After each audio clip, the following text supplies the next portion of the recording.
Hello दोस्तों, स्वागत है आप सभी का। आज हम चर्चा कर रहे हैं राशि परिवर्तन योग में ही। ये भी एक राशि परिवर्तन योग की कुंडली है। मैं सबसे आखिरी में आपको इन जातक का नाम बताऊंगा। उसके पहले मैं आपको बता दूं कि कुछ ऐसी धारणाएं हैं जिन्हें कि पंडिताई के अंदर बहुत गलत तरीके से इस्तेमाल किया जा रहा है। जैसे कि 8वें घर का स्वामी कहीं बैठ गया तो वो गलत ही करेगा, ऐसा सोच लेना, ये गलत है। इसी तरीके से छठे भाव का स्वामी कहीं बैठ गया तो बुरा ही करेगा, ये सोचना भी कहीं ना कहीं गलत है। आइए देखते हैं इस कुंडली के एनालिसिस को। मुझे उम्मीद है कि आपको कम से कम इतना ज्ञान आ जाए कि आप कुंडली देख के भयभीत ना हो कि कोई भी आपको आके डरा दे कि ये स्वामी यहाँ बैठा है इसका मतलब बुरा होगा। ऐसा हरगिज नहीं है। आपके ज्ञान की अगर कमी है तो आपके अंदर भय है, और जितना आप डरोगे उतना किसी और की कमाई होगी। देखिए, पहली बात, इस कुंडली में राशि परिवर्तन दो ग्रहों के बीच है। जो गुरु है वो शनि की राशि में जाके बैठे हैं, और जो शनि है वो गुरु की राशि में जाके बैठे हैं। राशि परिवर्तन योग को सबसे ज्यादा प्रबल राजयोगों में से एक माना जाता है। पहली बात, इसको समझ लीजिए कि राशि परिवर्तन कैसे होता है। जब कोई भी एक ग्रह किसी एक राशि में जाके बैठ जाए और उस ही राशि का स्वामी पहले वाले ही ग्रह की राशि में जाके बैठ जाए, ऐसी कंडीशन में राशि परिवर्तन योग होता है। राशि परिवर्तन योग में हमें भाव पे भी ध्यान देना है। भाव पे इसलिए ध्यान देना है क्योंकि जिन दो भाव के बीच में ये परिवर्तन होगा, राशियों के बीच में तो हुआ है, लेकिन जिन दो भाव के बीच में ये परिवर्तन होगा उनका बहुत अहम रोल होगा। जब कभी भी कोई कुंडली राशि परिवर्तन में आएगी तो आपको दो कुंडलियां बनानी पड़ेंगी। एक इंसान की दो जिंदगियां ऐसे में मिलके आती हैं, बन के आती हैं। ठीक है, इसको ध्यान रखिए। अब इस कुंडली में देखिए, फर्स्ट हाउस जो है वहां पे 9 नंबर लिखा है, उसका स्वामियों के गुरु नीच राशि में बैठे हैं। गुरु जो है वो कहीं ना कहीं धन के कारक भी होते हैं। इस कुंडली में देखेंगे तो वो नीच के हैं। पहले देखने में ऐसा लगता है कि इंसान के पास धन की कमी रहेगी, धन नहीं होगा। फिर मैं अपने वाले तरीके से जाता हूँ, फर्स्ट हाउस में मिड पॉइंट के लॉर्ड को लेता हूँ, वो आएंगे केतु, क्योंकि नक्षत्र है मूला का। केतु जो है कहीं ना कहीं सूर्य से देखेंगे तो श्रापित भी है, इसलिए श्रापित होने के बाद भी बहुत अच्छे रिजल्ट्स देखने को मिल सकते हैं, कोई घबराने की जरूरत नहीं है। केतु श्रापित है लेकिन कहाँ है? छठे भाव में। इसका मतलब है कि उनके सामने उनका कोई शत्रु, उनके सामने उनके कई शत्रु आएंगे और परास्त होकर जाएंगे। ये वाली कंसेप्ट दोनों ही तरफ से देखेंगे तो केतु जो है वो 6th हाउस के अंदर दिखाएगा, इसलिए केतु छठे भाव में यहाँ पे बिल्कुल भी बुरा नहीं है। जो राशि परिवर्तन है उसमें शनि जो है वो कभी 2nd हाउस में एंटर करेगा और कभी वो आपको 4th हाउस में नजर आएगा। क्यों? क्योंकि मैंने आपको पिछले वीडियो में भी समझाया था, जब राशि परिवर्तन योग हो तो हम नहीं जानते कि ग्रह किस भाव के रिजल्ट को ज्यादा करेगा। हमें सिर्फ 3 चीजें पता है कि जिन भी भाव के बीच में राशि परिवर्तन है वो भाव बहुत ज्यादा मजबूत हो जाते हैं। दूसरा फायदा ये होता है कि जिन भाव के अंदर राशि परिवर्तन होता है उन्हीं भाव में उन्हीं के स्वामी भी चले जाते हैं। अब एक कंसेप्ट और बच जाता है, वो है कि उस भाव की आत्मा मिड पॉइंट लॉर्ड कहाँ बैठा है। ठीक है, मैं आपको इसी से बताता हूं कि जो 8th हाउस का ये लॉर्ड चंद्रमा है, 8th हाउस का ये लॉर्ड चंद्रमा है, ये जाके आपको लाभ भाव में बैठा हुआ दिख रहा है। ठीक है, 8th हाउस का लॉर्ड चंद्रमा जो है वो आपको लाभ भाव में जाके बैठा हुआ दिख रहा है। इसका मतलब है कि there should be uncertain gains, uncertain gains. अब ऐसी परिस्थिति में ये नहीं कहा जा सकता कि चंद्रमा जो है वो अष्टम का मालिक है तो उसे अष्टमेश होने का दोष नहीं लगेगा। ऐसा कोई लॉजिक नहीं हो सकता कि कोई ग्रह क्योंकि वो एक घर का मालिक है तो उस पर अष्टमेश होने का दोष ना लगता हो, ऐसा नहीं हो सकता। अगर कार्य दे दिया गया है कि आपको ये भाव संभालना है, इसका मतलब है कि उस ग्रह की जिम्मेदारी उस भाव को भी संभालना है, वो उसको बिल्कुल संभालेगा, इससे इनकार नहीं किया जा सकता।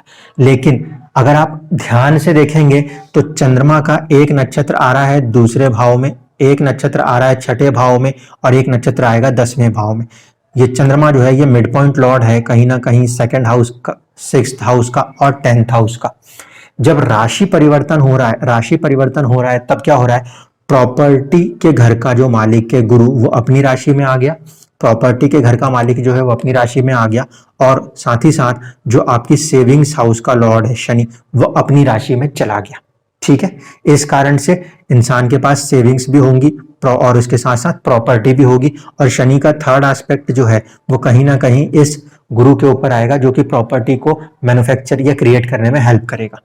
लगन कुंडली ये थी, एक्चुअल कुंडली ये है। हम देख रहे हैं कि शनि का एक एस्पेक्ट हमारे मिड पॉइंट लॉर्ड, हमारे थॉट प्रोसेस, हमारे लग्नेश के ऊपर है, केतु के ऊपर है। इसीलिए ये जनता की सेवा की भावना के साथ काम करने को दर्शा रहा है यहाँ पर। अगर ये इस मूवमेंट में भी जाएगा तब कहीं पे भी वो सेम सिचुएशन बरकरार रहेगी, क्योंकि लगन कुंडली के अंदर दिखने वाला एस्पेक्ट प्राइम इंपॉर्टेंट होता है। प्राइम इंपॉर्टेंट ये वो है जो जन्म के समय आपकी ग्रह स्थिति थी, इसलिए इससे इनकार नहीं कर सकते राशि परिवर्तन के बाद भी।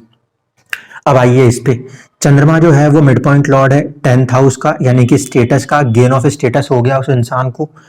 8th हाउस का लॉर्ड है, ठीक है। इस इंसान की जिंदगी में कभी अप्स आते हैं, कभी डाउन्स आते हैं, ठीक है। जब मैं आखिरी में नाम बताऊंगा तब इसको समझाऊंगा अप्स एंड डाउन्स कहाँ आए थे। इसके बाद चंद्रमा 6th हाउस का लॉर्ड है। 6th हाउस का मतलब होता है सर्विस, तो कहीं ना कहीं ये सेवा कर रहे हैं, सेवा करने के बाद इनको लाभ मिलता है। और चंद्रमा जो है वो 10th हाउस का मिड पॉइंट लॉर्ड है। 10th हाउस जो है वो कहीं ना, सॉरी 10th हाउस नहीं, 2nd हाउस, 10 नंबर की राशि लिखिए वहां पर। तो जो आपका 2nd हाउस है उसका मिड पॉइंट लॉर्ड, उसका मिड पॉइंट लॉर्ड अपने से 10th हो गया। यहां से गिन के देखिए, 1 2 3 4 5 6 7 8 9 और 10। जब राशि परिवर्तन हो रहा है तो शनि इस मिड पॉइंट लॉर्ड को भी एस्पेक्ट कर रहा है। ये सबसे इंपॉर्टेंट बात है, सबसे ज्यादा इंपॉर्टेंट बात है कि भाव मजबूत इसलिए है क्योंकि इन भाव के बीच में राशि परिवर्तन था, इसलिए भाव मजबूत था। साथ ही साथ उस भाव का स्वामी, उस भाव का स्वामी भी वहां जाके बैठ गया, ठीक है, उसने और बल दे दिया। इसके बाद उस स्वामी ने उस भाव के जो मिड पॉइंट है, आत्मा है, उसको भी दृष्ट कर दिया अपने 10th एस्पेक्ट से। इस कारण से बहुत ही बड़ी मात्रा में ऐसे इंसान के पास सेविंग्स भी देखने को मिलती है। तो ये वाली बात तो ही हमारी कि इनको 8th हाउस के मालिक होने के बाद भी चंद्रमा के जो मिड पॉइंट हैं वो जो अच्छे भाव में आ रहे हैं उनका गेन उनको जरूर मिलता है। लॉस कहां पर हुआ? लॉस हुआ जब इनकी कुछ कंपनियां कुछ लोगों के विरोध के कारण बंद हो गई, तब इनको लॉस भी हुआ। अनसर्टेनिटी के मालिक जो है वो कहीं कहीं लॉस दे गया। लॉस इसलिए देके गया क्योंकि वो 8th हाउस अनसर्टेनिटी का था, तो इसने गेन्स को होने से रोका। इट्स नॉट अ लॉस कि गेन्स को होने से रोका। लॉस क्यों होगा उसको भी हम आगे देखेंगे। अब मैं बात करता हूं कि इनकी शादी नहीं हुई, इसका सवाल का जवाब देखना था। शादी नहीं हुई का पहला कारण देखिए, केतु जो है, जो कि श्रापित होकर बैठा है, ये बैठा किस में है? ये बैठा है शुक्र की राशि में। और पुरुष की कुंडली में शुक्र जो है वो कारक है आपके वाइफ का, आपके पार्टनर का। अपोजिट पार्टनर जो होते हैं, अपोजिट सेक्स पार्टनर, वहां पे वाइफ का कारक हो जाता है शुक्र। तो केतु जो है वो शुक्र की राशि में गया। दूसरी बात है कि जो शुक्र है वो भी मूला नक्षत्र यानी कि केतु के नक्षत्र में गया। मैंने पहले ही कहा था कि केतु के नक्षत्र में बैठे हुए कुछ ग्रह जो है उनमें उनकी क्वालिटी में कुछ डिस्ट्रक्शंस आ सकते हैं। तो मैरिज ना करने के लिए सबसे पहले जो कारक था शुक्र, वो मूला नक्षत्र में चला गया। दूसरी चीज ये है कि जो ये 7th हाउस है इसका मिड पॉइंट लॉर्ड है राहु, और ये यहां से देखिए, यहां से कहाँ गया है? छठे हो गया। 1 2 3 4 5 6। इस कारण से आत्मा जो है वो खुद ही शादी को नहीं मानेगी, या हम ये कह सकते हैं कि इंसान का मन ही नहीं करेगा शादी करने के लिए। क्योंकि इस भाव की जो आत्मा है उसने इससे षडाष्टक बना दिया, ठीक है। भले ही इस 7th हाउस का जो लॉर्ड है मर्क्यूरी वो इसको देखता है, लेकिन उसके बाद भी वो शादी नहीं करा पाया। क्योंकि जो मिड पॉइंट लॉर्ड है वो कहाँ गया? वो चला गया अपने से 6th हो गया, ठीक। दूसरी बात, इस कुंडली में जो इनका सबसे स्ट्रॉन्गेस्ट प्लेनेट है, जब हम षडबल में गए तो वो था मंगल।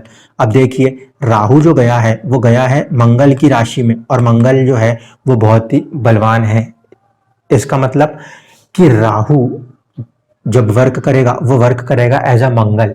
यहाँ पे राहु किस तरह से वर्क करेगा? क्योंकि राहु जिस राशि में गया है वहां पे राहु के साथ कोई और नहीं बैठा, तो वो उस राशि के स्वामी की तरह अपने प्रभाव को दिखाएगा। तो ये स्ट्रांगली एक मंगल की तरह काम करेगा, ठीक है। ऐसी परिस्थिति के अंदर भी शादी से अवॉइड कर दिया गया। क्योंकि ऐसे में इंसान एक अलग ही ग्रोथ की तरफ बढ़ने वाला था। अब देखिए कि आखिरकार ये इंसान इंडस्ट्रियलिस्ट कैसे बन गया। इनकी शुरुआत जो होती है वो तो होती है सर्विस से, जिनकी शुरुआत होती है सर्विस से। क्योंकि जो इनका सबकॉन्शियस माइंड है, फर्स्ट हाउस का मिड पॉइंट लॉर्ड, वो सर्विस वाले भाव में गया था, लेकिन इनको एक अपॉर्चुनिटी मिलती है और अपॉर्चुनिटी मिलने के बाद ये एक बहुत बड़ी कंपनी के मालिक बन जाते हैं। ये कुंडली किसी साधारण इंसान की नहीं है, ये कुंडली है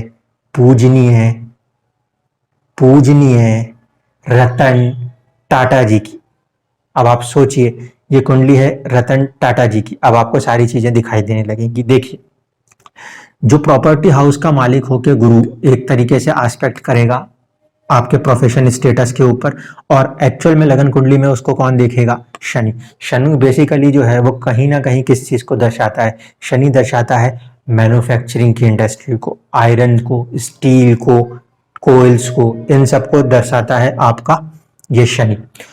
एक्चुअल कुंडली में जो एस्पेक्ट है वो शनि की एस्पेक्ट है, ठीक है। शनि की एस्पेक्ट ने एक बार काम करना शुरू किया और इसके बाद जब राशि परिवर्तन आ रहा है तो इसको, इस भाव को गुरु की दृष्टि और ज्यादा बढ़ा रही है, क्योंकि जुपिटर जिस हाउस को देखेगा उसको वैसे ही बहुत ज्यादा स्ट्रेंथ करेगा।